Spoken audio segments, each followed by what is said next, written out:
ഐക്യത്തിൽ നിന്ന് പിന്മാറുകയാണ്, SNDP അടക്കമുള്ള സാമുദായിക സംഘടനകളുമായി സൗഹൃദം തുടരും എന്നാണ് പറഞ്ഞിരിക്കുന്നത്. സെക്രട്ടറിക്ക് എന്തെങ്കിലും ഔദ്യോഗികമായ അറിയിപ്പോ വിളിയോ വല്ലതും വന്നിട്ടുണ്ടോ? ഒന്നും വന്നിട്ടില്ല.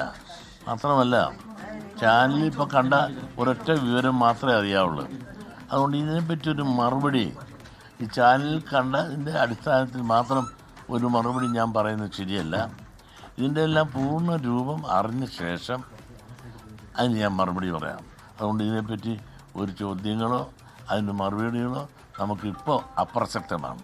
അതുകൊണ്ട് പ്ലീസ് ഈ ചർച്ച ഇപ്പോൾ നമുക്ക് വേണ്ട, കുറച്ച് കഴിയട്ടെ. Thank you. അദ്ദേഹത്തിന് കൂടുതൽ എന്തെങ്കിലും പറയണമെങ്കിൽ എനിക്ക് തോന്നുന്നത് കൂടുതൽ വിവരങ്ങൾ ശേഖരിക്കേണ്ടതുണ്ട്. ഇപ്പോൾ ഈ വാർത്താക്കുറിപ്പിലെ 2-3 പാരഗ്രാഫുള്ള വളരെ ചെറിയൊരു ഹ്രസ്വമായ വാർത്താക്കുറിപ്പ് മാത്രമാണ് പുറത്തുള്ളത്. അതിനപ്പുറത്തേക്ക് എന്ത് സംഭവിച്ചു എന്നതിൻ്റെ വിവരങ്ങൾ ശേഖരിക്കാനായിരിക്കാം SNDP ജനറൽ സെക്രട്ടറിയും കാത്തിരിക്കുന്നത്. അതിനുശേഷം മാധ്യമങ്ങളെ അദ്ദേഹം കാണുമായിരിക്കും. NSS ജനറൽ സെക്രട്ടറി മാധ്യമങ്ങളെ കാണുന്നുണ്ടോ എന്നറിയില്ല. ഒരു പക്ഷേ അദ്ദേഹത്തിൻ്റെ പ്രതികരണം ഉണ്ടാകും. കഴിഞ്ഞ കുറേ നാൾ ദൃശ്യമാധ്യമങ്ങളിൽ നിന്ന് ജി സുകുമാരൻ നായർ അകന്നു നിൽക്കുകയായിരുന്നു. പക്ഷേ പിന്നീട് SNDP NSS ഐക്യം സംബന്ധിച്ച് ഈ ചർച്ചകൾ നടന്ന ഘട്ടത്തിൽ തുടർച്ചയായി അദ്ദേഹം മാധ്യമങ്ങളെ കാണുകയും ഏത് ചോദ്യവും ചോദിച്ചോളൂ, മറുപടി പറയാൻ ഞാൻ തയ്യാറാണ് എന്നാണ് അദ്ദേഹം ആ ഘട്ടങ്ങളിലൊക്കെ പറഞ്ഞത്. പെരുന്നയിൽ മാധ്യമങ്ങളെ കണ്ട സമയത്ത് മാധ്യമങ്ങളോടൊക്കെ ഈ വിഷയത്തിൽ അദ്ദേഹം തുടർച്ചയായി സംസാരിക്കുന്നുണ്ടായിരുന്നു.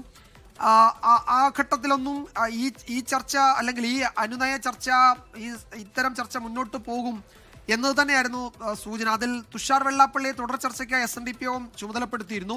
പ്രധാനമന്ത്രിയുടെ തിരുവനന്തപുരത്തെ പരിപാടിക്ക് ശേഷം തുഷാർ വെള്ളാപ്പള്ളി പെരുന്നയിലെത്തും എന്നാണ് കേട്ടത്. അവിടെ അദ്ദേഹത്തെ ഊഷ്മളമായി സ്വീകരിക്കുമെന്നാണ് ജി സുകുമാരൻ നായർ പറഞ്ഞത്.